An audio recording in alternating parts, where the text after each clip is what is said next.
Greetings traders and welcome back to another In-Depth with Chris episode. In today's discussion, we'll be talking about what standardization is as it applies to futures contracts. It is a term that gets thrown around an awful lot, and it's one of those terms that not a lot of us spend the time actually going to investigate. Instead, we usually use context clues to guess what it means, and while we may be close, it doesn't hurt to be aware of exactly what it is. So we're going to cover exactly that in this short video, and if you haven't already, please do me a favor, click the like and subscribe button down below so I can keep coming out with content for you all out there. But without further ado, let's dive on in to standardization.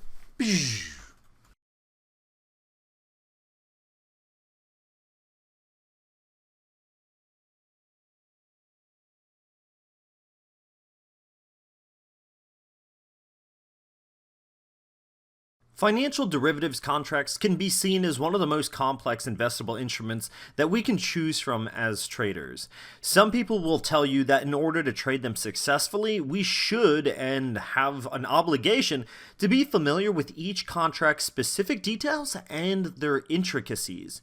One of these intricacies is understanding how the standardization process works.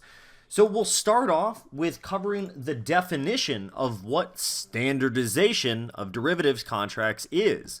Standardization of derivative contracts streamlines trade facilitation or financial transaction execution through a framework of agreements. Alternatively, it lists the detailed processes needed to ensure the constant quality of a particular financial offering or a transaction. It covers all market participants in a transaction, including investors, fund managers, brokers, and just so much more. All relevant parties must adhere to the standardization policies and guidelines, and doing so will help ensure that there's the adequate quality of whatever particular instrument that we're trying to trade. That adequate quality is maintained throughout the entire process. And to put this simply, the standardization of derivatives contracts is really a uniform set of guidelines that all parties have to accept and adhere to in order to interact with each other. An example of this would be with derivatives contracts. These guidelines might include the number of units each contract covers, or how we determine price, and when we can trade these contracts, or even the delivery options. It can include all of these things. Standardization applies to all types of trading activities, including buying and selling of stocks, commodities, futures, options, and pretty much everything else. With stock trading, the standardization practices are pretty much straightforward, while with derivatives contracts, that's when it gets a little bit more complex due to the specifics of the traded instruments and their settlement. So the benefits of standardization, or the reasons that we should be thankful that it's there as traders, is because it ensures that a product offering has a consistent quality to other equivalent items in the same class. Alternatively, it guarantees that the derivatives contracts will always have the same characteristics, no matter whether we buy it today or in a month. Aside from the fact that it's maintaining quality consistency, the standardization of derivatives contracts also ensures greater liquidity, trade execution efficiency, and even cost reduction. These are all things that, as traders, we're usually pretty excited to hear. Besides this, it also brings clarity to the way we conduct transactions. That way, each party related to a particular transaction knows what to expect from it. So in a nutshell, standardization introduces preset parameters within the derivatives market that determines the size, delivery dates, price, and other characteristics of the particular contract that we're interested in trading. Standardized derivatives are also known as exchange-traded derivatives. The most common standardized derivative contracts are futures and options. And the role of standardization in these classes is really to unify and systematize the way that they are offered to us in the market. Some of the most actively traded standardized derivatives include this list here. I'm sure some of us have seen some of these options at some point or another if we're not already involved trading them. We have at the top the S&P 500 E-mini, otherwise known as the ES, which is my personal favorite, so we're going to draw a nice little star over here. Then we have crude oil, which is my second favorite, that is CL, followed by euro dollar, which is ED, corn, which is ZC, soybeans, which is ZS, HS, and then Henry Hub Natural Gas, which ticker symbol is NG. So all of these are very, very common. So yes, all of these indeed are part of the standardization process. Because there are over-the-counter derivatives as well as exchange-traded derivatives, I thought it would be important to cover exactly what the differences are. As a rule of thumb, the exchange-traded derivatives are all standardized. The over-the-counter, which is known as OTC derivatives, those, on the other hand, are not.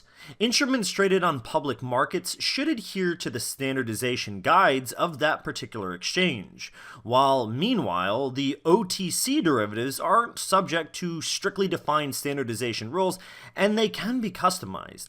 This characteristic is also what defines the differences between both groups. Due to their standardized nature, ETDs enjoy higher liquidity, which are the exchange-traded derivatives. Furthermore, regulators like the Securities and Exchange Commissions, which is the SEC, oversee the assets that we are trading on markets like the Chicago Board Options Exchange, the CBOE, or maybe ICE, or maybe NYMEX. Another benefit is that clearinghouses like the CFTC will guarantee them. This vote of confidence means that they significantly lower those associated risks for the participating investors. Another distinguishing factor is that standardized derivatives are suited for all types of market participants. The list ranges from retail investors to institutions like pension funds and hedge funds, investment managers, and more, whereas the OTC derivatives don't necessarily suit everyone out there. OTC, by contrast, are much more complex, making it very easy to get lost in the contract's details because of that ability for them to be very customizable.